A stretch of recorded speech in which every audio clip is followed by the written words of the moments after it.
The only people who don't want to disclose the truth are people with something to hide. Why was it so important to pass off Barack Hussein Obama's baby to anyone? That's one of the mysteries.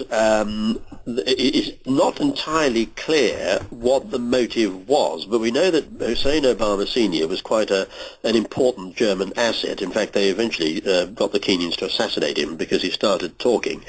We know that he carried a lot of intelligence in his head about the German links to the Mau Mau.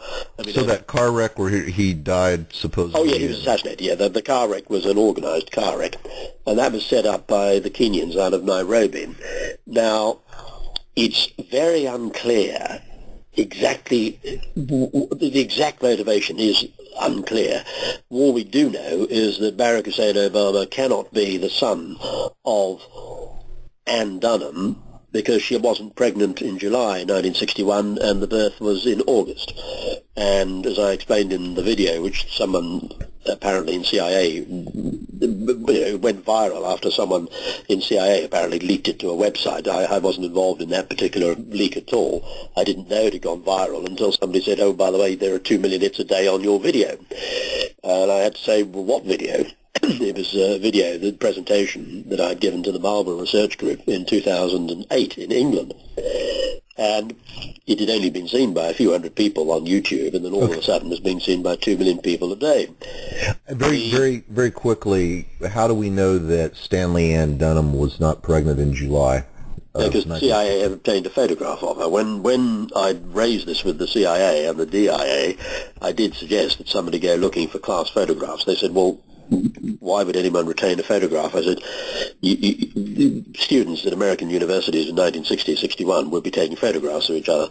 There's bound to be a yearbook photograph or a photograph taken by a friend. There will be a photographic record of Ann Dunham dating from 1961. It'll only be a couple of snapshots. And it turned out that was right, and there's apparently a snapshot of her at a beach, which I believe is Waikiki Beach in Oahu in 1961, dated reliably to about July of 1961. Well, I would assume she would be showing a month before the birth. Yes, and she wasn't. At that stage, according to the White House, Ann Dunham should have been 8 months pregnant, but I believe that we have a photograph of her in a fairly fetching bikini on Waikiki Beach in July, and there ain't no pregnancy visible at all. So, he can't, I know, I heard of premature births, but we don't, you don't have a brain at 4 weeks. Now, since he's a Democrat, I suppose we could pass over the lack of a brain, but you also don't have arms and legs, and since he has arms and legs, we know the president went fairly, we certainly know he went to the third trimester.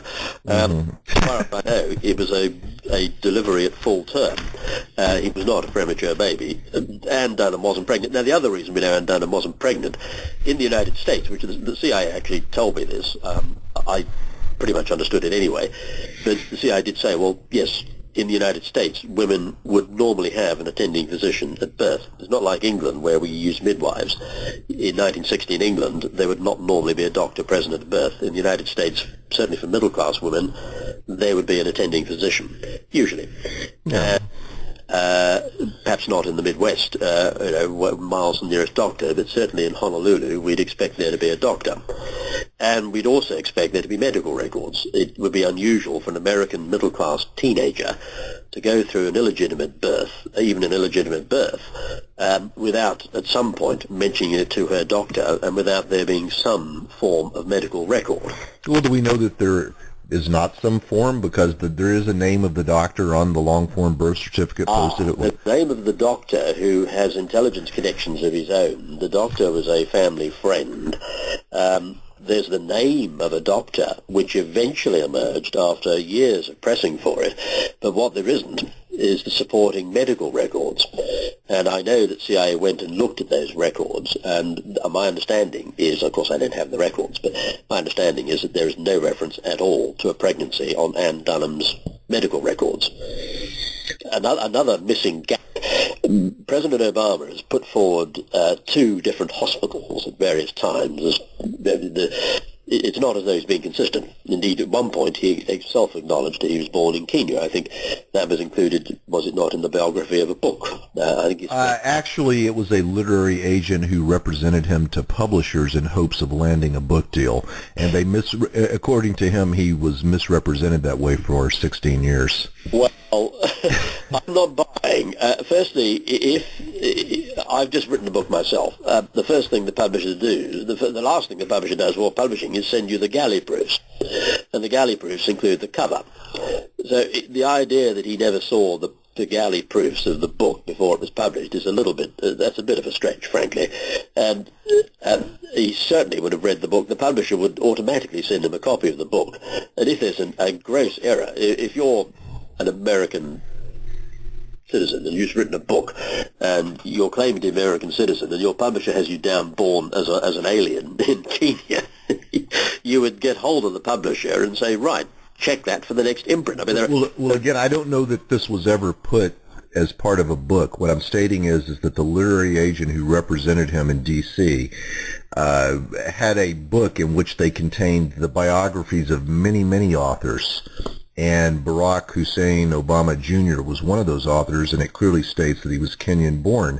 Yeah. Now, they now claim, in fact, within 24 hours of Breitbart.com releasing that information, the woman who was the one of the partners said that at that time she was just a simple clerk and that was her error, and that she did not get that information from Barack Hussein Obama Jr., but she also doesn't state where she received it.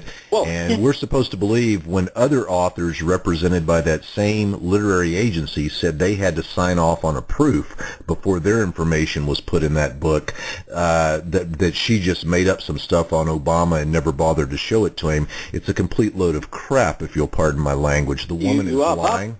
Yeah, that I'm not buying. I'm sorry. That makes no sense at all. And why would she say he was born in Kenya if she hadn't got that from Obama himself? Exactly. Or someone close to him. He was born in Kenya. So she puts down an accurate representation as to his date of birth. I'm sorry, I'm not buying. I was about to make the point that the two different claims as to the hospital in which he was born, there are no hospital admission records. For a birth in hospital, American hospitals are well run, particularly in Hawaii. Hawaii is a pretty well run state. There's no way. I mean, it's not. We're not talking Massachusetts. It's a well run state. There are no liberals involved in running it on the whole. You would expect there to be a admissions record. I mean, the idea that 18-year-old girls wander into an American hospital and give birth to a baby, and there's no physician records, and there's no attendance records, and there's no hospital admission records, are just a nonsense. Well, let me jump in again. Apart from anything else, American hospitals bill. Somebody has to, either an insurance company or the parents or the girl has to pay up. You can't just wander into America. I don't believe that you can. Well, no one is suggesting that she did, Michael. What Kapiolani is officially saying, and I know this because I'm pretty close to the cold case posse investigation on this, is that, approached me as well. Yes. Yeah, is that when Mike Zullo and a member of the Maricopa County Sheriff's Office went to Kapiolani, they were told that the records only went back 25 years, so that they would not be able to help Mr. Zullo in his efforts to find. I'm sure that's what they. I have no doubt if Mike Zullo says that's what he was told. Mike Zullo is a good people, very nice guy. We've not met, but we've spoken on the phone. I'm sure that's what Mike was told. But again, I have some. I have doubts about that. The attending physician's records have probably not been scrubbed. It just beggars belief that there could be no written record surviving of attendance at a hospital. I would agree with you, and there have been sources within Kapiolani that dispute that, but yes. That's about all I can say on that. Well, the hospitals know it's a political hot potato. The hospitals are. I'm aware both hospitals have pushed the line. There was no. Our records don't go back that far. I'm sorry, I'm not buying. Apart from anything else, in the 1960s, records could be microfiched.